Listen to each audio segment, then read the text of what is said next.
हर हर महादेव मित्रों।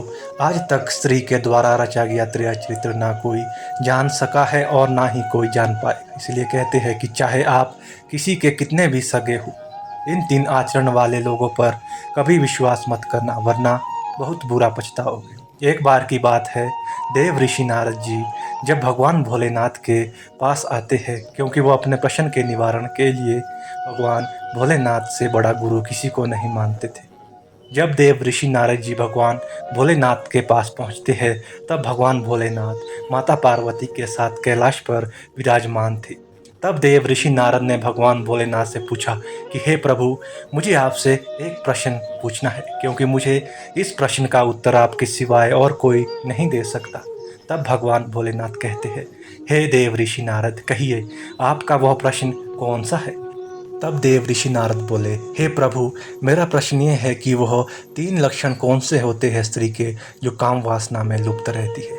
तब भगवान भोलेनाथ कहते हैं कि हे देव ऋषि नारद जी, आपने वाकई ही एक महत्वपूर्ण प्रश्न किया है। जो भी मनुष्य इस प्रश्न का उत्तर जान लेता है, वो कभी किसी के भी माया जाल में नहीं फंसता और खुद में ही लीन रहता है। तब भगवान भोलेनाथ बोले, हे देव ऋषि नारद, मैं तुम्हारे इस प्रश्न का उत्तर एक कथा के माध्यम से बताऊंगा। तब देव ऋषि नारद बोले, हे प्रभु, हे जगत के स्वामी, कृपया आप मुझे वो कथा सुनाइए। तब भगवान भोलेनाथ कथा सुनाना आरंभ करते हैं और बोले, हे देव ऋषि नारद, इस कथा को जो भी मनुष्य पूरा सुन लेता है, वो कभी भी धोखा नहीं खाता। साथ ही भगवान भोलेनाथ आगे कहते हैं, हे देव ऋषि नारद जी, आप इस कथा को अंत तक जरूर सुनना। तब देव ऋषि नारद कहते हैं, हे प्रभु, मैं इस कथा को पूरी सच्ची श्रद्धा से अंत तक सुनूंगा।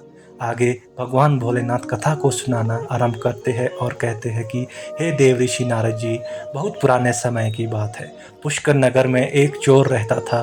वो चोर छोटी मोटी चोरियां करता था और उन्हीं चोरियों से अपने परिवार का पालन पोषण करता। पर उन चोरियों के धन से उसका ठीक से गुजारा नहीं चल पाता था, क्योंकि वह गरीब जो था, उसके एक सूझी कि एक दिन उसके विचार किया कि हत्या तो हत्या होती है, चाहे छोटी हो या बड़ी हो।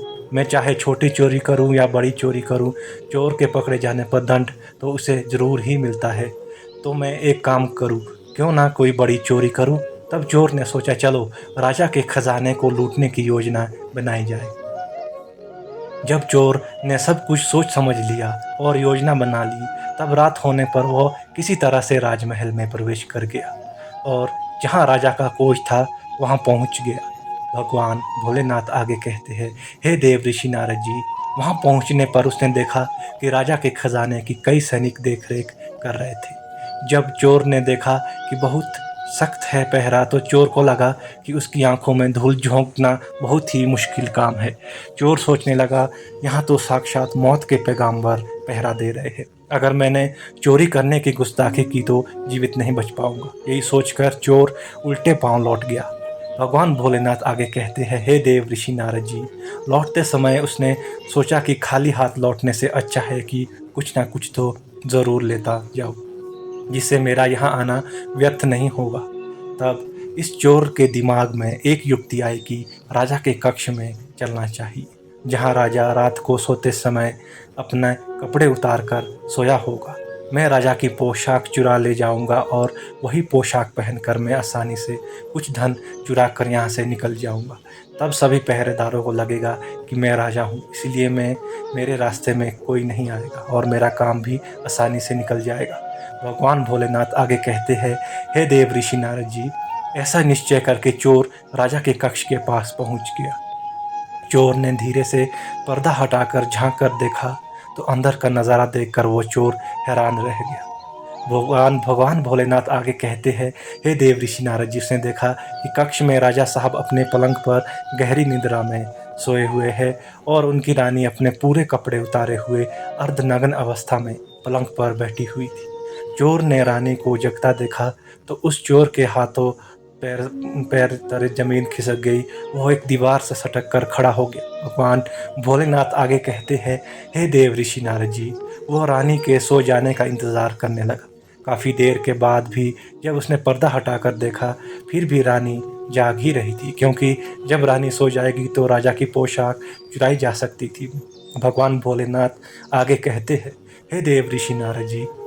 चोर ने देखा कि रानी उसी तरह अभी भी बैठी जाग रही है अर्धनग्न अवस्था में। यह देखकर चोर बहुत ज़्यादा घबरा गया। हड़बड़ी में बाहर उस चोर के हाथ से एक गुलदस्ता गिर गया। गुलदस्ता गिरने की आवाज़ सुनकर रानी तुरंत तलवार लेकर बाहर आ गई। उसने वह तलवार चोर की गर्दन पर रख दी और बोली, कौन है तू और यहाँ किसके लिए आया है? सच सच बता, वरना तुम्हारा सर अभी कलम कर दूंगी। मित्रों, भगवान भोलेनाथ आगे कहते हैं, हे देव ऋषि नारद जी। चोर डर के मारे पसीना पसीना और कांप रहा था। वो हाथ जोड़कर गिड़गिड़ाता हुआ बोला, रानी साहिबा, मेरी जान बख्श दीजिए। मैं एक गरीब चोर हूँ और चोरी करने के उद्देश्य से मैं यहाँ आया था। मैं इधर उधर छोटी मोटी चोरी करके अपने परिवार का पालन पोषण करता हूँ। आप मुझे मार दोगी तो मेरे बच्चे अनाथ हो जाएंगे। मेरे वचन देता हूँ कि इस बार मुझे छोड़ दो। मैं कभी आपके महल की तरफ नज़र उठाकर नहीं देखूंगा। चोर को अत्यंत भयभीत और गिड़गिड़ाता हुआ देख रानी ने कुछ नरमी दिखाई और बोली, सुन, तुझे मैं एक शर्त पर छोड़ सकती हूँ। मैं इस समय काम वासना से पीड़ित हूँ। अगर तू मेरे साथ संबंध बनाए तो मैं तुम्हें यहाँ से जाने दूंगी। अगर तूने ऐसा नहीं किया तो मैं तेरा सर काट दूंगी। मित्रों, भगवान भोलेनाथ आगे कहते हैं, हे देव ऋषि नारद जी। रानी की अनोखी शर्त सुनकर चोर और भी ज़्यादा घबरा गया। कहने लगा, रानी जी, ये आप क्या कह रही हो?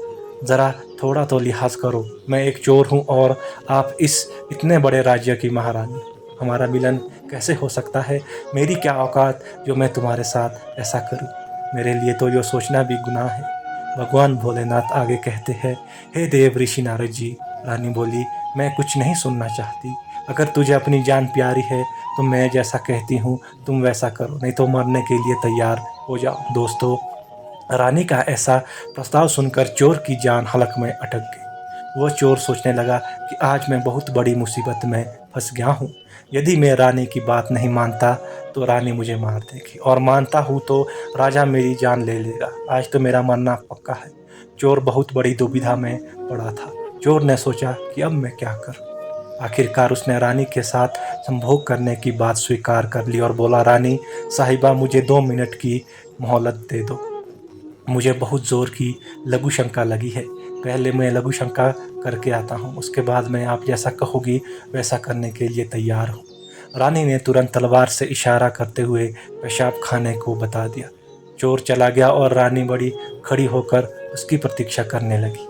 भगवान भोलेनाथ आगे कहते हैं, हे देव ऋषि नारद जी। चोर ने इधर क्या किया? रानी की नज़र से बचकर वहाँ से भाग गया। भागते भागते जब वह द्वार पर पहुँचा तो द्वार के चौकीदारों ने उसे चोर को पकड़ लिया। पहरेदार ने भी उस चोर से बड़े सख्त लिहाज में पूछताछ की और बहुत ज़्यादा डरा हुआ था चोर। उसने पहरेदार को सारी बात सच सच बता दी कि मैं एक चोर हूँ और यहाँ पे चोरी करने आया था। रानी ने मुझे पकड़ लिया और रानी ने मुझे छोड़ने के बदले में एक शर्त रखी है कि वो मुझे तभी छोड़ेगी जब मैं उसके साथ समागम करूँगा। इसलिए मैं पेशाब का बहाना बनाकर वहाँ से भाग आया हूँ।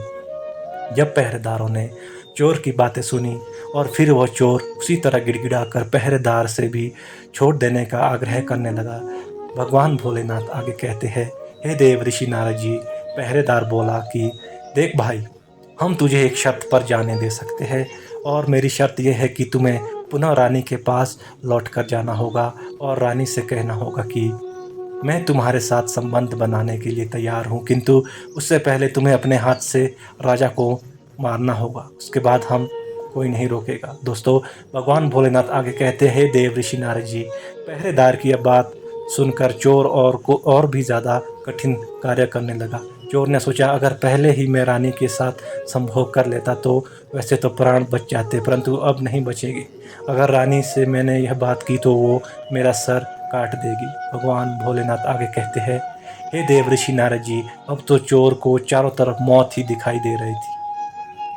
वह चाहे इधर जाए या उधर, उसका काटना तो ज़रूरी ही था। अब चोर विवश हो गया तो मजबूर होकर चोर पीछे को लौट गया और रानी के पास जाकर बोला, रानी साहिबा, हम तुम्हारे साथ संभोग करेंगे, लेकिन मुझे एक बात का डर है। अगर उस समय राजा साहब जाग गए तो ना जाने तुम बचोगी और ना ही हम बचेंगे। राजा साहब हम दोनों को मार डालेगी, इसलिए मैं तुम्हारे साथ संबंध बनाने से पहले तुम्हें एक काम करना होगा। तुम्हें अपने हाथों से ही राजा का सर काट दो, फिर हम निर्भय हो जाएंगे और सुखपूर्वक समागम करेंगे। अगर तुम इतना काम कर सको तब तो मुझे तुम्हारी शर्त मंजूर है, वरना मैं तुम्हारे हाथों से मरना उचित समझूंगा। आप मुझे मार दीजिए। दोस्तों, भगवान भोलेनाथ आगे कहते हैं, हे देव ऋषि नारद, रानी काम वासना में वशीभूत थी।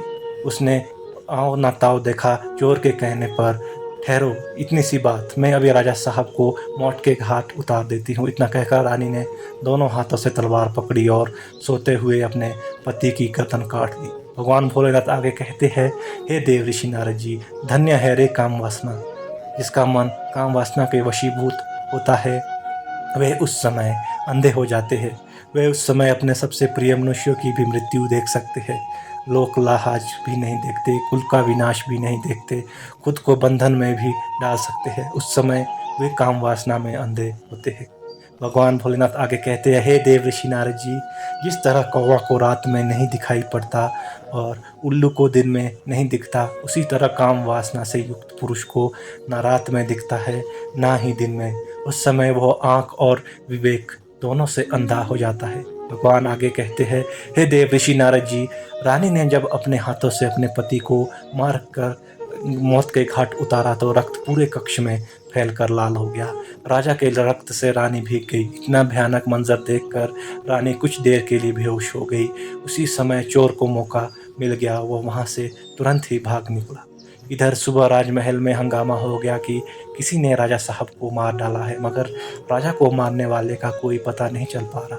भगवान भोलेनाथ आगे कहते हैं, हे देव ऋषि नारद जी, सब लोग बड़े आश्चर्य में थे कि सोते हुए राजा को कौन मार सकता है। इधर रानी भी जोर जोर से रो रही थी। भगवान भोलेनाथ आगे कहते हैं, हे देव ऋषि नारद, इस रहस्य को पूरे राजमहल में केवल एक पहरेदार ही जानता था कि रानी को उस चोर में से किसी एक ने ही राजा को मारा है, परंतु उसे इस बात की चर्चा किसी से भी नहीं की। इधर राजा की अंतिम संस्कार की क्रिया की तैयारी पूरी हो चुकी थी। उधर रानी ने घोषणा की कि वो अपने राजा के साथ सती होना चाहती है। यह जानकर रानी पर किसी ने और भी संदेह नहीं किया कि रानी ऐसा करती है तो वो राजा के साथ सती हो जाएगी। मित्रों, भगवान भोलेनाथ आगे कहते हैं कि हे देव ऋषि नारद जी, रानी श्रृंगार करके राजा के साथ चिता पर जाकर बैठ गई। राज्य के सभी अधिकारी राजा की चिता पर एक एक करके लकड़ी रखते जाते थे और उन्हें नमन करके पीछे लौट जाते थे।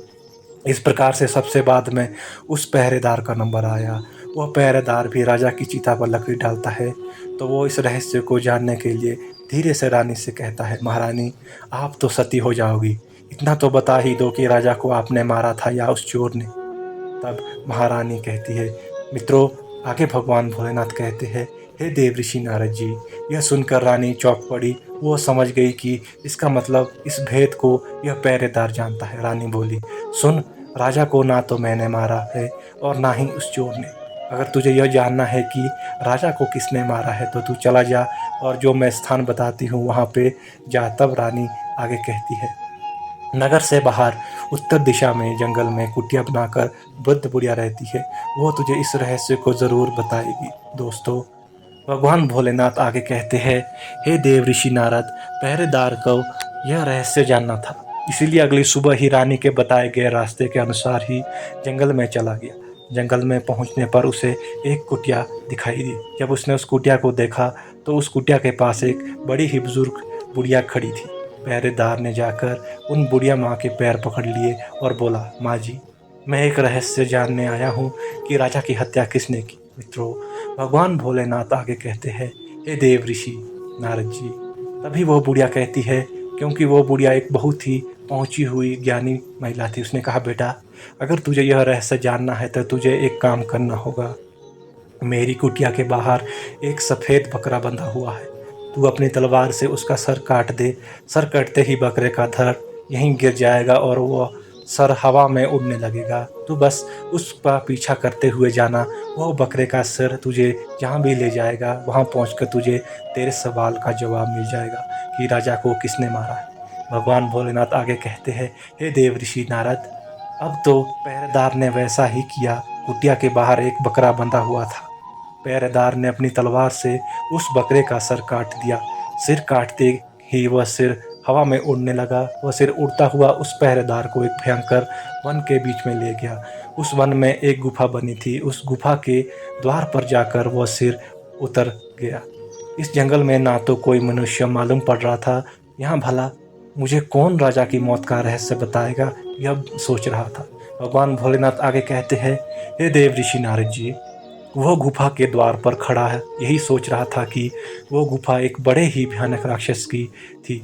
वो राक्षस अपनी बेटी के साथ उसी गुफा में रात को आता था। राक्षस उस समय अपने भोजन की तलाश में बाहर गया हुआ था। गुफा के अंदर केवल उसकी बेटी मौजूद थी।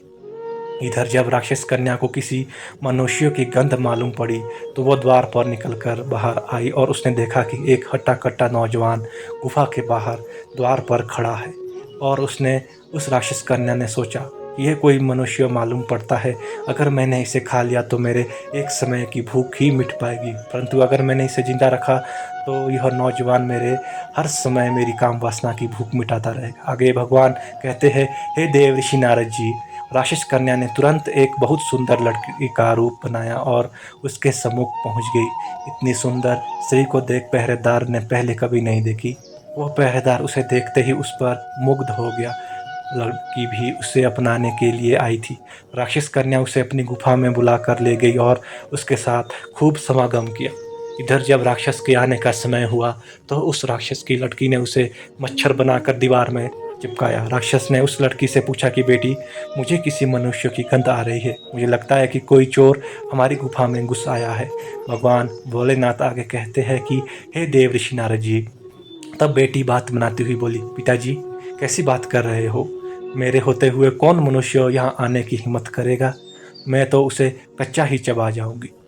इस तरह उसने राक्षस को उल्लू बना दिया। दोस्तों, भगवान भोलेनाथ आगे कहते हैं, हे देव ऋषि नारद जी, अब तो वह राक्षस कन्या रोज उसे रात होने पर पुरुष बना देती और दिन निकलने पर मक्खी मच्छर बनकर दीवार पे लटका देती थी। और इस प्रकार पहरेदार को राक्षस की गुफा में रहते रहते काफ़ी दिन बीत चुके थे। उसे अपने घर के अपने बच्चों की याद आती, पर वो उस राक्षस कन्या के चंगुल से नहीं निकल पा रहा था। एक दिन उसे मौका मिल गया। वह किसी तरह रात में वहाँ से भाग निकला और भागते भागते वह कई दिनों के बाद अपने नगर पहुँच गया। अपने घर पहुंचकर उसे बड़ी खुशी हुई। अपने बच्चों से मिलकर वो बहुत प्रसन्न हुआ और वह सोचने लगा, अच्छा हुआ जो मैं वहाँ से चला गया। ना जाने कब तक वो अप्सरा मुझे मक्खी मच्छर बनाकर वहाँ रखती। दोस्तों, भगवान भोलेनाथ आगे कहते हैं, हे नारद जी, इस प्रकार पहरेदार को अपने घर पर रहते काफ़ी वक्त गुजर गया। एक दिन उसे फिर उसी लड़की की याद आई। अब तो दिन रात वो उस लड़की के ख्याल में खोया रहता। उसकी सुंदरता को याद करके उसके साथ बिताए गए पल को याद करता। अब तो उसके बिना ना खाना खाता और ना ही पानी पीना उसे अच्छा लगता। हर समय यही सोचता था कि अब उसके साथ संभोग कैसे हो पाएगा। भगवान भोलेनाथ आगे कहते हैं, हे देव ऋषि नारद जी, स्त्रियों का नाम लेना ही मन में एक सुनामी पैदा करके चित्त को कम विकार से भर देना है। और जो स्त्रियां बहुत ही सुंदर है वो अपना व्यभिचारण कुछ ऐसे करती है जिसमें उसका दर्शन करके मनुष्य शांत बैठ ही नहीं सकता है। जो स्त्रियां एकांत में भेंट करने में कुशल हो, कोमल और मीठे वचन बोलने वाली हो, प्रेम युक्त कटाक्ष करने वाली हो, ऐसी स्त्रियां किसी मनुष्य को भी बस में नहीं कर सकती। जो ऋषि मुनि सदैव अपने मन को अधीन रखने वाले होते हैं, उनसे भी ऐसी स्त्रियां काम वासना में लीन कर लेती है। फिर स्त्रियां के विषय में मित्रों, भगवान भोलेनाथ आगे कहते हैं, हे देव ऋषि नारद जी, पहरेदार उस राक्षस कन्या से मिलन के लिए छटपटाने लगा। उससे फिर उसके पास जाने का निश्चय किया। उसने सोचा कि पिछली बार तो मुझे उस वृद्ध महिला ने उसके पास पहुंचाया था। मैं रास्ता वहां से रात को भागा था तो रास्ते का भी ज्ञान नहीं है। क्यों ना एक बार फिर उस बुढ़िया के पास मिल लूं। मित्रों, भगवान भोलेनाथ आगे कहते हैं, हे देव ऋषि नारद जी, ऐसा सोचकर वो बूढ़ी माँ के पास कुटिया पर पहुंचा और उसने विनती करके बोला कि हे माँ, एक बार फिर मुझे उसी स्थान पर भेज दो जहाँ आपने पहले भेजा था। अब वह पहरेदार राजा की हत्या का रहस्य तो जानना बिल्कुल भूल चुका था। अब तो उस राक्षस कन्या से मिलकर ही उसकी बेचैनी थी। वो बुढ़िया समझ गई कि यह भी काम वासना का वशीभूत हो गया है। बुढ़िया बोली, बेटा, पहले तो मेरे पास एक बकरा था जिसकी गर्दन का पीछा करते हुए तुम वहाँ चले गए, अब तो वो भी नहीं है। अब मैं तुम्हें कैसे पहुँचा सकती हूँ? तब पहरेदार बोला, हे माँ, मैं तुम्हारा जीवन भर ऋणी रहूँगा। तुम एक बार उस अप्सरा से मुझे मिलवा दो। बुढ़िया ने कहा, बेटा, मैं तुम्हें मिला तो दूंगी, पर इसके लिए तुम्हें अपने बेटे को मेरे पास लाना होगा। मित्रों, भगवान भोलेनाथ आगे कहते हैं, हे देव ऋषि नारद जी। पहरेदार बोला, ये कितनी बड़ी बात है, मैं इसे अभी लाता हूँ। मित्रों, इतना कहकर पहरेदार अपने बेटे को बुला लाया। उस बुढ़िया ने कहा कि जिस तरह तुमने बकरे का सिर काटा था, उसी तरह तुम अपने बेटे का भी सिर काट दो, और उसी तरह इसका सिर भी हवा में उड़ेगा। तुम इसका सिर पकड़ लेना और ये तुम्हें उसी स्थान पर ले जाएगा। काम वासना से वशीभूत पहरेदार ने अपने बेटे का सर काटने के लिए तैयार हो गया। उसने जैसे ही तलवार लेकर बेटे का सिर काटना चाहा, उस बूढ़ी माँ ने उसका हाथ पकड़ा, बोली, ठहरो, यही तुम्हारे प्रश्न का उत्तर है। राजा को ना चोर ने मारा, ना ही रानी ने। राजा को काम वासना के वशीभूत हवस ने मारा था। जिस तरह काम वासना में अंधे होकर तुम अपने बेटे को मारने के लिए तैयार हो गए हो। मित्रों, भगवान भोलेनाथ आगे कहते हैं, हे देव ऋषि नारद जी, हवस के वशीभूत होकर मनुष्य अंधा हो जाता है। उसे सब कुछ दिखना बंद हो जाता है। उस समय उसे अच्छा बुरा का कुछ नहीं रहता, वो निर्दन्य कर्म करता है। भगवान आगे कहते हैं, हे देव ऋषि नारद, अब तो आपके पता ही चल गया होगा कि वह 3 ऐसे कौन से आचरण वाले महिला होती है और कैसे कर्म होते हैं जो काम वासना के वशीभूत होते हैं। तब देव ऋषि नारद जी बोले, भगवान, मुझे अभी भी स्पष्ट नहीं है, कृपया मुझे स्पष्ट भाषा में बताने का प्रयत्न करें। तब भगवान भोलेनाथ आगे कहते हैं, हे देव ऋषि नारद जी, पहला आचरण है काम वासना। काम वासना में वशीभूत आदमी अच्छे बुरे फर्क नहीं करता। दूसरा आचरण धन है। धन का लालची भी धन में अंधा होकर कुछ भी नहीं देख पाता है। तीसरा आचरण होता है क्रोधित। अंधा होकर मनुष्य सब कुछ भूलकर वो सब कर डालता है जो जीवन भर उसे पछताने के लिए विवश कर देता है। क्रोध में वो बुद्धि विवेक से शून्य हो जाता है और अपना पराया कुछ नहीं देख पाता। इन 3 आचरणों से बचकर रहना चाहिए। यह दिमाग से पैदल कर देता है, पर इन पर विश्वास भी नहीं करना चाहिए। भगवान आगे कहते हैं, हे नारद जी, अब तो आपको आपके प्रश्न का उत्तर मिल ही गया होगा। तब देव ऋषि नारद जी बोले, हे प्रभु, मुझे अब इन तीनों बातों का संपूर्ण गहन अध्ययन हो गया है।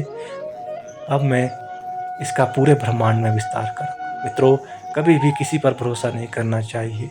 मित्रों, आपको यह वीडियो कैसा लगा हमें कमेंट में अवश्य बताना, और वीडियो यहाँ तक देखने के लिए आप सभी का दिल से धन्यवाद। जय महाकाल।